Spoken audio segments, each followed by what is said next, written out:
నమస్తే, అందరికీ వందనాలు మిత్రులారా.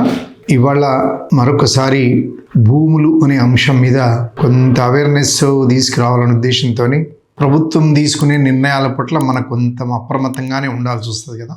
ఆ అప్రమత్తతలో భాగంగా ల్యాండ్ పూలింగ్ అంటారు ఒకటి, ల్యాండ్ బ్యాంక్ అని ఒకటి అంటారు. కొత్త ట్రెండ్ ఏం స్టార్ట్ అయిందంటే భూములను తీసుకుపోయి బ్యాంకులో పెడతారని అర్థం. నీ దగ్గర తీసుకొని ఒక బ్యాంకులో పెడతారు. ఆ బ్యాంక్ పెట్టేసి దాన్ని స్ట్రాంగ్ రూమ్లో పెట్టి దాని తాళం చేతులు ప్రభుత్వం దగ్గర పెట్టుకుంటారు. ఎట్లా తీసుకుంటారని కాదు, ల్యాండ్ అక్విజిషన్ ద్వారా తీసుకుంటారా, కొనుగోలు చేస్తారా, లేకపోతే నెగోషియేట్ చేసి తీసుకుంటారా, అది వేరు. కానీ అన్నీ తీసుకుంటారు. ఇప్పుడు ఈ కొత్త ట్రెండ్ ఏంటంటే అసైన్డ్ భూములు ఎవరెవరైతే కండిషన్స్ నిబంధనలను ఉల్లంఘించారో, కండిషన్స్ వైలేట్ చేసారో వాళ్ళందరి దగ్గర తీసుకోవాలి, మొత్తం గుంజుకొని దగ్గర పెట్టుకోవాలి. అట్లా కాకుండా ఒక పద్ధతి ప్రకారం దున్నుకొని బతికేటోళ్ళ దగ్గర ఏమంటారంటే నీ భూమి ఇది మాకు ఇచ్చేసి అందులో నీకు 200 గజాలు మంచి ఏరియా అయితేనేమో 250 300 గజాలు ఇస్తా, కొన్ని జాగాలు 600 గజాలు ఇస్తాం, అది కూడా డెవలప్ చేసి ఇస్తామంటున్నాం. అంటే అతని ఉపాధి పోయినట్టే.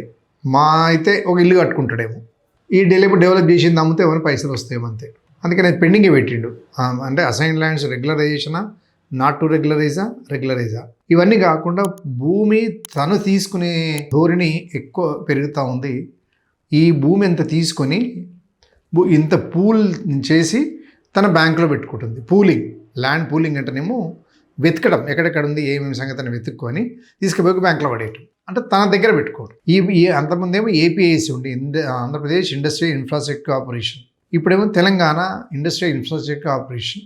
దాని ద్వారా తీసుకొని తన దగ్గర పెట్టుకొని ఎవరు ఇండస్ట్రియలిస్ట్ వస్తే వాళ్ళకు అప్పచెప్పేయటం.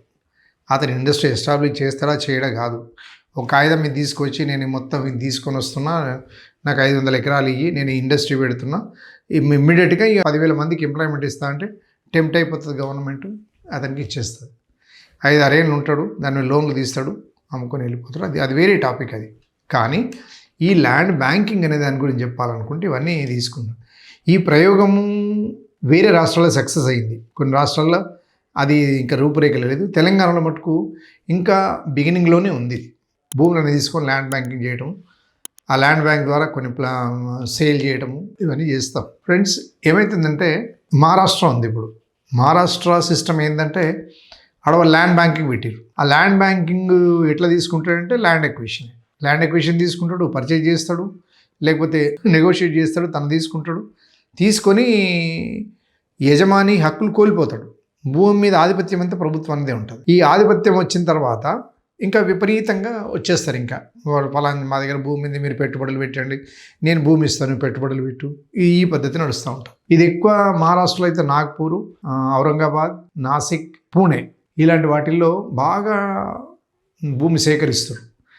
అంటే అతను తీసుకొని ఇంకొక పారిశ్రామికవేత్తకు అప్పచెప్పడమే తప్ప ఈ వీళ్ళు దానివల్ల కోల్పోయిన నిర్వాసితుల పరిస్థితి ఆలోచిస్తలేరు. ఈ విషయంలో గుజరాత్ని మెచ్చుకోవచ్చు మనం. గుజరాత్ ఏం చేస్తుందంటే పూలింగ్ అంటుంది. పూలింగ్ ఏంటంటే రోడ్డు పోస్తున్నారు. రోడ్డు పోస్తేందుకు 100 ఫీట్ల రోడ్డు పోయాలంటే దాంతోపాటే 400 ఫీట్ల రోడ్డు తీసుకుంటాడు.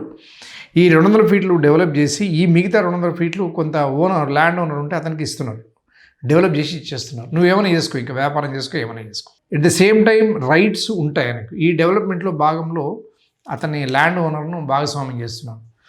ఒక స్కూల్కి తీసుకున్నారు ఒక 10 ఎకరాలు, దాని పక్కనే ఒక హాస్పిటల్కి తీసుకున్నారు, దాని పక్కనే ఒక స్మాల్ స్కేల్ ఇండస్ట్రీకి తీసుకున్న తర్వాత ఏం చేస్తున్నారంటే ఆ సేకరిస్తున్న భూమికి అదనంగా కొంత వేరే భూమి తీసుకొని దాన్ని డెవలప్ చేసి అతనికి ఇచ్చినట్టయితే కోల్పోతున్న భూమికి కాంపన్సేట్గా డెవలప్ అయ్యి వ్యాపారం చేసుకుంటాడు. అమ్ముకోవాలనుకుంటే రేట్ ఎక్కువ వస్తుంది. ఇది తప్పదు. ఏంటంటే ఈ డొమైన్ పవర్ భూమి మొత్తం ప్రతి అడుగడుగునా మనం కూర్చున్న భూమి మీద కూడా నా ఇల్లే అయినప్పటికీ ప్రభుత్వం వచ్చి పెద్ద పెట్రోలియం నిక్షేపాలను వెంటనే కాల్ చేసి వెళ్ళిపోవాల్సిందే. అది ప్రభుత్వం. అందుకనే మనము ఎట్లా డిమాండ్ చేయాలంటే నువ్వు ఎవరైతే తీసుకుంటావు అనుకుంటారో ఇండస్ట్రీ, ఆ ఇండస్ట్రీలో నాకు షేర్ కావాలి, నాకు డబ్బులు వద్దు. లేదంటారు లీజ్కి ఇవ్వండి. ఈ పూలింగ్లో తీసుకోబడ్డ భూమిలో నా రైతు షేర్ ఉండాలి. ల్యాండ్ బ్యాంకులో ఎవరెవరు ఎంతెంత పోతుందో దానికి షేర్ ఉండాలి. అట్లా చేసినట్టయితే ఉపయోగం ఉంటుందనేది బహుశా హర్యానా ముఖ్యమంత్రి చేసినట్టుండదు. ఆయన పేరు ఊడా. ఆ ముఖ్యమంత్రి భూమిని దాన్ని లీజ్కి తీసుకునే ప్రోగ్రామ్ బాగుంటుందని చెప్పి రికమెండ్ చేసిండు ఆయన. అంటే ఇండస్ట్రీ ఎస్టాబ్లిష్ చేస్తామని చెప్పి తీసుకొని కొంత 50% ఏమో ఇండస్ట్రీ పెడుతున్నాడు, మిగతా 50% ప్లాట్లు చేసి అమ్ముతున్నాడు. ఇది అనుమతించకూడదు మనం. ఇతనికి భూమి తీసుకుంటాడు, డబ్బులు తీసుకుంటాడు రైతు, అతను అయిపోతాయి, ఏడాది 2 నెలల్లో అయిపోతాయి ఆ పైసలు, రోడ్డు మీదకి వచ్చేస్తాడు.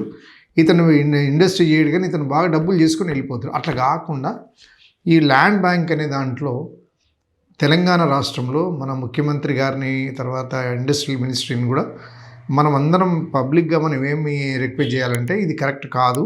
ల్యాండ్ బ్యాంక్ సిస్టంలో ఎవరైతే భూములు కోల్పోతారో వాళ్ళను వన్ ఆఫ్ ద షేర్ హోల్డర్గా పెట్టాలి. వాళ్ళని భాగస్వాములు చేస్తే వాళ్ళు అభివృద్ధికి ఆటంకం కారు. ఇవాళ ఒక హైదరాబాద్ మొత్తం పొల్యూషన్ అయింది, బయట ఇండస్ట్రీ పెడతామంటే ఎవరు ఒప్పుకోవడం లేదు. ఆ భూమి తీసుకొని ఆయనకి ఇస్తామని ఆయనకి ఏంటి లాభం? ఆయన రోడ్డు మీద పడతాడు కదా. వాళ్ళకి అర్థమైంది మాకు ఉద్యోగాలు రావని అర్థమైంది, తర్వాత మేము రోడ్డు మీకు వస్తామని అర్థమైంది, మీరు అక్కడ 10 లక్షలు ఉంటే 20 లక్షలు ఇచ్చినా కూడా పైసలు ఉన్నాయని అర్థమైంది. అందుకనే వారు అడ్డం తిరుగుతున్నారు. ఆయనను కూడా చేర్చినట్టయితే, అందులో భాగస్థుడు చేసినట్టయితే ఉపయోగంగా ఉంటుంది. ఆయన కుటుంబానికి, ఆయన పిల్లలకు, వాళ్ళ మనమరాలకు కూడా కొంత అష్యూరెన్స్ ఉంటుంది. నా భూమి పోయినందుకు one of the share holder అనే కాన్ఫిడెంట్గా బతుకుతాడు. అందుకని మనము చదువుకున్న పౌరులుగా మనం ఏం చేయాలని అంటే, అందులో భూమిని పూర్తిగా సేకరించి ల్యాండ్ బ్యాంకులో పెట్టకుండా ఆ బ్యాంకులో మమ్మల్ని ఉంచండి, పూలింగ్లో మమ్మల్ని ఉంచండి. ఇప్పుడు తెలంగాణ రాష్ట్రం అదే స్టార్ట్ చేసింది. భూములన్నింటినీ కూడా తీసుకొని ల్యాండ్ బ్యాంకులో పెట్టి ఇప్పుడు కోకపెట్లు అమ్మినట్టు అమ్ముతారు. ఏం చేస్తావు? నీకు ఇచ్చేసిన పైసలు రైతు మాట్లాడదు అని అంటారు. అది కూడా ఎవరు అన్ని గరీబుల దగ్గరనే గుంజుకుంటారు, మళ్ళీ ఎవరు పెద్ద పెద్దల దగ్గర ఊరు వాళ్ళు. అందుకని మీరు కూడా మనము విఘ్నతగా ఆలోచించవలసిన అవసరం ఉన్నది. భూమి అనేది పెరగదు, రబ్బర్ కాదు సాగటానికి. ఒకసారి పోయిందంటే ఫిష్ అవుట్ ఆఫ్ వాటర్, ఇంకా గిలగిల కొట్టుకుంటాడు. 2-3 ఏళ్ళ వరకు మంచిగా కొత్త కొత్త బైక్ తిరుగుతాడు, కొద్ది ఇల్లు కట్టుకుంటాడు, బిడపెళ్లి చేస్తాడు, అయిపోతాడు. భూమి తీసుకోండి, మాకేం కాంపెన్సేషన్ ఇవ్వకండి, మమ్మల్ని అందరికీ భాగస్వామ్యం చేయడానికి పద్ధతిలో ల్యాండ్ పూలింగ్ అనేది ఉండాలి. అది అవసరము, ఎందుకంటే డెవలప్మెంట్ కావాలి కదా. ఒక ప్రాంతాన్ని అభివృద్ధి చేయాలి. అక్కడ భూమి యజమానులను టెంపరీగా ఆయన దగ్గర మాట్లాడి అతను భూమి తీసుకుంటాడు, టెంపరీగా అతను పూల్ చేసుకుంటాడు భూమి. అంటే నేను గుజరాత్ ల్యాండ్కి సంబంధించినటువంటి కొన్ని వ్యాసాలు తెలుసుకున్నా, నెట్లో కూడా కొట్టిన. ఒకసారి కొడితే ఎట్లా తీసుకుంటారంటే వాళ్ళు ఆ రోడ్డుకు, పార్కుకు, పబ్లిక్ వాటికి సంబంధించినటువంటి కొంత ఇన్ఫర్మేషన్ తీసుకొని స్కూల్స్ కోసము కొంత భూమిని తీసుకొని మిగిలిన భూమిని మళ్ళీ డెవలప్ చేసి వాళ్ళకి ఇస్తున్నారట గుజరాత్లో. అది జరుగుతున్నది అక్కడ. తర్వాత అది చేయడం వల్ల భూమి విలువ పెరుగుతుందని కూడా డిసైడ్ అయిపోయారు వాళ్ళు. నేను ఇద్దరు కూడా చెప్పిన, మళ్ళీ చెప్తున్నాను, ఎందుకంటే ఓనర్ తక్కువగా నష్టపోతాడు. ల్యాండ్ కంప్లీట్గా గవర్నమెంట్ ఓనర్ కాదు అప్పటికి, ఇంకా అయినా కూడా గవర్నమెంట్ ఓనర్ పూర్తి ఓనర్షిప్ తీసుకోదు. డెవలప్మెంట్లో ఇతను కూడా భాగస్వామ్యం అవుతాడట, చేస్తున్నారు వాళ్ళు. అందుకనే వాళ్ళది ఏం లే. ఇప్పుడు అహ్మదాబాదు, సూరత్, గాంధీనగర్ ఇవన్నిట్లో కూడా ఈ ప్రోగ్రామ్ సక్సెస్ అయింది. కాబట్టి వాళ్ళు 1976 Gujarat town planning and urban development authority వాళ్ళు చేస్తున్న ప్రోగ్రామ్ ఇది. ఇప్పుడు మనకు కూడా ఉంది కదా, అర్బన్ డెవలప్మెంట్ అథారిటీ ఉంది, తర్వాత హెచ్ఎండిఏ ఉన్నది, తర్వాత జిహెచ్ఎంసీ ఉంది. వీళ్ళందరూ కూడా ఎక్కడన్నా భూమి తీసుకుంటే మాత్రం ఖచ్చితంగా వాళ్ళని భాగస్వాములు చేసి వాళ్ళతో మాట్లాడి పక్కపని డెవలప్ అయితే వాళ్ళకు అనుమతి ఇచ్చినట్టయితే ఈ ల్యాండ్ బ్యాంకింగ్ సిస్టమ్ కొంతవరకు సక్సెస్ అయ్యేది ఉంటుంది. లేకపోతే ఏమైందంటే ఇంకా రైతులు మనం ఇట్లే తీసుకుంటే ఏమవుతుంది అంటే, అట్లా తీసుకోవడం వల్ల ప్రయోజనాలు నేను రికార్డ్ చేసింది ఏంటంటే, నేను తెలుసుకున్న విషయం ఏంటంటే దాన్ని స్పీడ్గా డెవలప్ అవుతుంది. తర్వాత మా అవైలబిలిటీ ఆఫ్ ల్యాండ్ కూడా ఇండస్ట్రీకి మనము ఇవ్వడానికి ఆస్కారం ఉంటుంది. తర్వాత మౌలిక వసతులు కూడా ఇచ్చినట్టయితే ఈ యాజమానికి కొంచెం హ్యాపీగా ఫీల్ అవుతాడు ఆయన. ఇక ఇవన్నీ కాకుండా మన దగ్గర ఇప్పుడు తెలంగాణ రాష్ట్రంలో, ఆంధ్రప్రదేశ్ ఉభయ రాష్ట్రాల్లో తీసుకున్న స్టెప్స్ మాత్రము ఖచ్చితంగా రైతులు ఆందోళన చేస్తారు. తర్వాత ల్యాండ్ కావాలని కూడా కొన్ని డిస్ప్యూట్ క్రియేట్ చేసి పెడతారు, ట్రాన్స్పరెన్సీ ఉండదు, ఇవన్నీ ఉంటాయి. మహారాష్ట్ర ఇండస్ట్రియల్ డెవలప్మెంట్ కార్పొరేషన్ తీసుకుంటుంది భూమి, కానీ అందుకనే వాళ్ళు అంత ముందుకు వస్తలేరు మహారాష్ట్ర రైతులు. కాబట్టి తెలంగాణ, ఆంధ్రప్రదేశ్, మన తెలుగు రాష్ట్రాల మిత్రులు, మన అడ్మినిస్ట్రేషన్ ఏం చేయాలంటే ఖచ్చితంగా రైతును భాగస్వామ్యం చేసి ఆ భూమి తీసుకొని పూలింగ్ చేసేటప్పుడే వాళ్ళకి హామీ ఇస్తూ తీసుకెళ్ళి ల్యాండ్ బ్యాంక్లో పెడితే నేను కూడా ఇందులో భాగస్వామ్యం నమ్మకంతో ఏ రకమైన ల్యాండ్ భూసేకరణ కూడా ముందుకు వస్తారు. ఆ విధంగా పౌర సమాజం కూడా వాళ్ళ పట్ల మనకు ఉండాలని చెప్తూ ఈ మాట విని అందరికీ కూడా డిస్కస్ చేస్తారని, ప్రభుత్వం కొంతమంది వింటే బహుశా దీనివల్ల నాలెడ్జ్ కూడా వస్తుందని, తర్వాత ఏదైనా విషయ సేకరణ చేసేటప్పుడు ఇది నా వీడియో పనికి వస్తుందని నమ్ముతూ వీడియో చూస్తారని షేర్ చేస్తారని కోరుకుంటూ ధన్యవాదాలు.